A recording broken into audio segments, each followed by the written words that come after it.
guys! Assalamualaikum! Sanging araw nandito pala tayo sa Davao City. At dito ako makikitira sa bahay na ito for 3 days. At dahil nga bored ang ate Ella ninyo, hindi ko alam bakit nandito ako ngayon. Pagising ko ay nandito na pala ako sa Davao City. Dahil nga nandito tayo sa Davao, ay maglaag-laag muna tayo. Syempre, likewise, ang ginagawa natin dito, naghanap tayo ng magagandang ukay dito sa Davao City. So, ayun na nga mga sisi ko. Dito tayo sa yung green ngayon. At maghahanap tayo ng magagandang ukay. At ito ba yung mga kasama natin ng mga manista na gwapo? Dahil mag-uukay-ukay tayo dito sa yung green mga sisi ko. Sa harapan ng Novo, Davao. Okay, let's go! At ayun na nga mga sisi ko, sisimulan na natin ang ating pag-ukay-ukay. Alam mo mga sisi ko na very marami dito. At nagsukat-sukat na rin ako, sisi ko.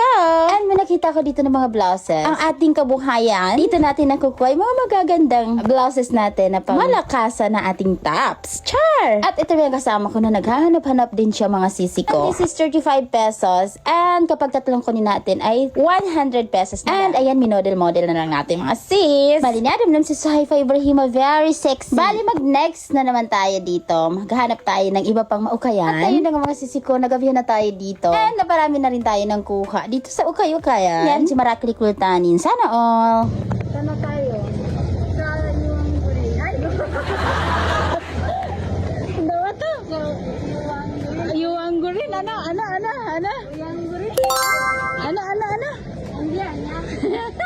Yung guri. Ay. Madapri na okay guys. At dahil tapos na kami mag-ukay-ukay mga sisi ko. Ay, Ellen, panikapad ka ni si Saifa Ibrahima. May buna-buna ka niya sa Novo. Tingnan niyo mga sis. Mana, sinapian ni kapad ko niya. Bale, dumaan pala kami dito sa Novo mga sisi ko kasi may grocery kami sa Pedu-Pedubo para makain namin dun sa tinutuluyan namin. At dahil tinatamad na kami kumuha ng basket, bali pinamuyo namin dun. At tamang-tama na dito na yung mga kasama namin. At nandito na yung mga ukay-ukay namin. And baguli kami dun mga sisi ko. Bali, ito na yung mga kasama natin ng mga pogi. Sana all pogi. And nandito na tayo sa apartment ng ating tinutuluyan. Shout out kay Mira Mabandes na nagpatuloy sa atin dito. Alhamdulillah. And nakuha kami dun sa room ni Nanya. At dito pa kami ngayon sa Solid Street dito sa Davao City. And ito pala yung may-ari ng apartment na ito, si Mira Mabandes Amanisan Adjosa. Ay, sana all Josa. Niya papasan si AEM Collections. Ito yung mga kaibigan niya, mga kasamahan niya or borders dito. Mga Manisan Gadzilan, sana all. Bali niya, manam si Saifa Ibrahima, tagahugas ng plato, very sexy. Bali, yun lang. Thanks for watching.